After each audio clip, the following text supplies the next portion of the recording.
but it doesn't meet the post-accident testing threshold. What you tell them, your supervisor says, I'm going to send you for a DOT test. And your employee goes to the collection site. They consent on the alcohol form to take a DOT alcohol test. They fill out the paperwork for a DOT urine collection. They pee in a cup and give it to the collector. And that is positive. ION's probably not going to downgrade that just because your supervisor totally made the wrong call.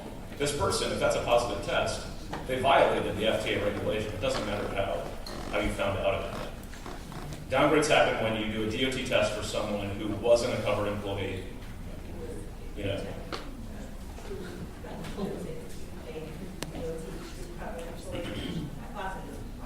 Yeah, exactly.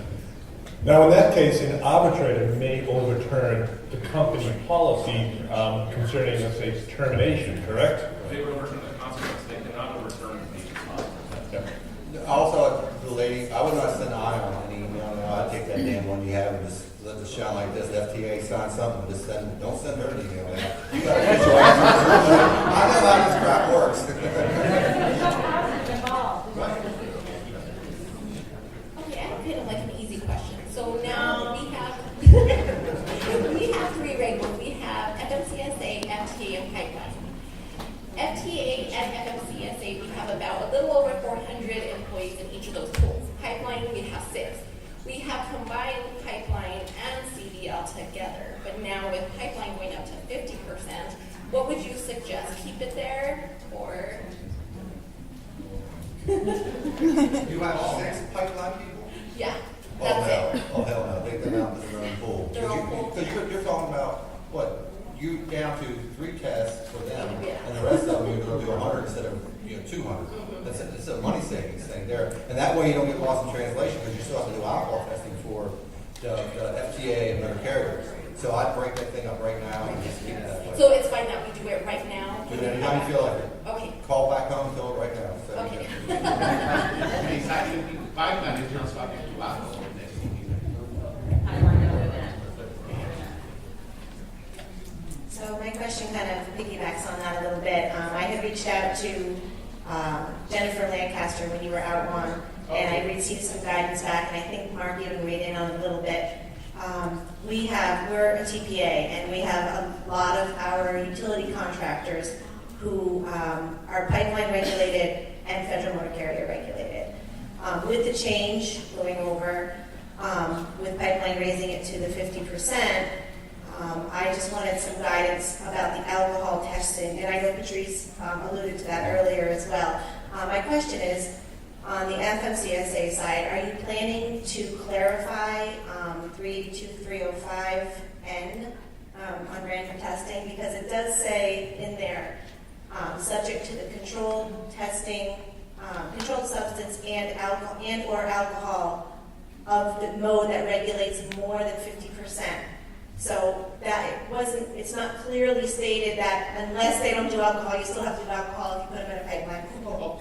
So. Yes, and that is for employees that perform both duties, right? Right. So, yeah, they're subject to that random testing. What I can tell you, and this is something probably from pipeline to put the tape, because they're asking for 50%, right? For our side, you'll find, but I don't know. You might not be compliant with pipelines. See, what you're asking the question is motor carriers saying whatever the highest rate is. Well, pipelines has no alcohol testing. So it's assumed that if you have motor carrier people, they're going to be alcohol testing. So that regulation doesn't need to get changed because it's high. There's only a drug testing pool for pipelines. Right, but 305N says, subject to the controlled substance and or alcohol testing of the mode that regulates more than 50%. So if these are guys who have a CDL, occasionally they're driving to the job site, getting out and digging trenches. So they're in a pool at testing at the 50% rate because they're regulated more by pipeline. The regulation itself does not specify, if they're in a pool that's testing at a higher rate, you also have to add the alcohol, even though that mode doesn't have alcohol testing. Well, because you still have to follow motor carriers. Because you get outside the pipeline regulations, there's no alcohol, and you say, what's the logical outgrowth. Motor carriers has alcohol, so these people all need to be in this pool. And so what you do is you have a fragmented pool saying, I have all people tested at 50%, and all the people that are also have a CDL have to be tagged, so I can test 10% of those also for alcohol. Right, I understand how it needs to be set up, I'm just saying that 305 and Yeah, is it clear? Because it's, and I had employers pushing back on me, and I just wanted to follow to the regulations that was. Yes, and the issue, well, with us right now, you're testing at 25%, right? FMCSA. Yes, but these are duly regulated. Yes. And the employer has designated that pipeline regulates more than 50% of their. For us, you compliant. I don't know how the pipeline takes that if they're testing at 25%. No, it's the other way. The other way around. So, The question, I mean, like I said, I'm still falling back to pipelines does not have alcohol testing. So there's nothing you can comply with random alcohol testing. If you have CDL drivers, you still have to follow motor carrier rules. Exactly. But, I understand that, but that's not what 305 says. It says you're subject to the testing of the mode. That regulates on here, but the testing of the mode pipeline is drugs pretty much only, right? So you're checking that box, you're meeting that. So there is no alcohol requirement for pipelines, so the default will go to motor carrier at the other percentage that they're testing under. So you're meeting the drug only. Am I not reading that right? Yeah, so you're meeting the drug, and so there's an and/or at the agency that they're doing 50% of their work, which is pipeline, correct? So pipeline does not have an alcohol requirement, so that is like null and void. You can't test it for something that there is no coverage for.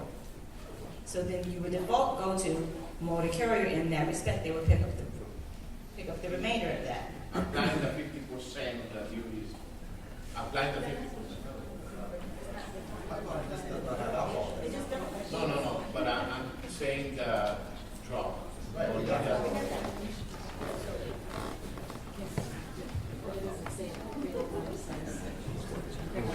Hey! So this actually goes with this morning's meeting. They were talking about how they are changing the testing with the MRO, doing where they can check with the smoked marijuana with the marijuana prescription. Is there also a way that they're testing if they have the Maritol prescription, if they are ingesting edibles? Is it like a different strain they're going to be checking on, or levels? Well, the whole thing when it comes down to the smoking the edibles, it comes up the way it's processed through the fat, and Marinol doesn't do it that way. So even though it's not smoked, there's still there's potential, not as high smoke, but it will come up through the THCV differential test. But the edibles also won't show up from oral fluids either. So it's a whole different animal. But so you might miss it. But I don't think you're going to be getting Marinol and with the edibles at the same time. That's just be my guess.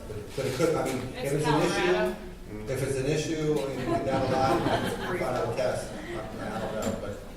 Edibles are a growing concern in Colorado right now. So. Oh, no question. I'm not arguing that. I'm not saying that. It's just when we work on things that we did. This test was like 15 years old. No one knew there was edibles. You know, so you do what you do with the differential with the smoke, and so that's what you try to do with the marijuana. All right. Juan and I had a conversation about the Federal Road Carrier Defense groups yesterday. We were talking, if I get this right, maybe an easier way to say it. So if I put my FMCSA guys do the 50 on the drug, 50%, and my motor carrier guys do the drug at 25%, and we have an alcohol list that combines them both. We do that list at 10%. Does that cover everybody correctly? Well, the difference here is these employees that she's talking about, they perform both functions. Right. What we were talking, what is different is when you have employees that perform different functions under DOT regulated entities. Right. So that difference is that when you have a situation like that, you can test to the highest rate. When you have FMCSA regulated employees FMCSA regulated employees, you test to the highest rate.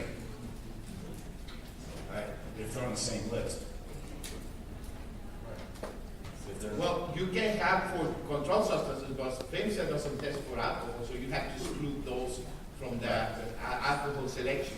You can put, if they've got a CDL license and they're doing both, so. Okay, now you're talking about the employee performing. The employee is a pipeline employee, but they also have a CDL. So if you have an alcohol list and that employee's on the list with the motor carrier drivers because he has a CDL too, but his drug portion comes out of FMCSA, which is going to be matched or better on the motor carrier side. You would have 2 or 3 separate pools, which you might have. It'd be 3 separate pools. Right, it could be, yeah. And there's nothing wrong with that. No. So all the alcohol, all your CDL drivers are basically on an alcohol list, that one Yes. list. You're taking 10% of those, you're matching, and then the other, so your drugs are kind of separate. Right, So you have to put all your motor carrier guys at 50% with the FMCSA, which is a list or separate. Well, you could, I mean, the thing with it is you could have a 50% pool pipeline only, a 25% pool with motor carriers only, and a 10% pool for all CDL drivers. Right. But once again, all the randomness has to be met. How it's being drawn, how it's selected, all the rest of that stuff. And remember that 25% is the minimum required testing. You can test to higher rate. We always go over a little bit, but Well, my question is, FTA is regarding thresholds. And I was just curious as to if you had a lot of experience or anyone in the audience with, we have a lot of incident, well not a lot, but seems to be more than usual, where mirrors will hit passing, and believe it or not, you'll have a person on the bus that says they're injured. Yes, and transported immediately from the scene. And so, we have no way of knowing if our person crossed over the line or what. So we do the post-test. So wait a minute, I back that up. How do you not know if your person contributed to the Well, mirror and the dead person? So I'm trying to just break it down. So you have the person said, "Oh, I'm hurt. I hurt my leg," when the mirror fell off. You imagine when the mirror came off on the side, put the person inside the bus, and then they're it's just them being transported is not in and of itself a threshold checkbox. You have to look at the picture holistically. If that supervisor's out there is asking questions and they find out that the mirror was here, that person was sitting clearly way in the back of the bus, but I'm hurt. Well, I just felt like I'm hurt. Okay, they're going to send them, but you know that driver had no dealings with nothing that did not contribute with that. You would not call that an FTA test. That would be an over test. When we come out and audit and say, okay, you're saying everything is FTA.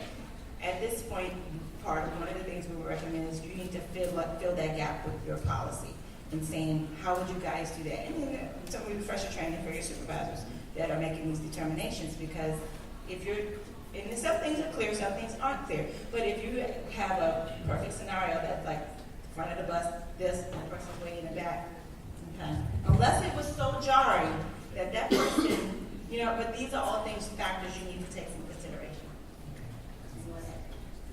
I would just add that you should empower your supervisors to call bullshit. We see this all the time. And your supervisors know that your bus drivers are, you may have heard me say this yesterday, generally, though they may drive you crazy, very, very good drivers. You guys spend a lot of time and money training them. They're excellent drivers. Regular people like me, are terrible drivers. You suck. So, yeah, maybe if your supervisor talks to the people on the bus and they say, the bus driver swerved over the other lane, that's why it happened, then yeah, maybe send them for a test. Don't discount the driver. But if it's happening a lot, probably it's just people, it's bad other drivers, and it's people who want to get a check from you. Risk assessment. Yeah, so tell them to stand up straight, document what they see, and then not do a test. all right, I think we've reached the limit. Can we give a hand to the?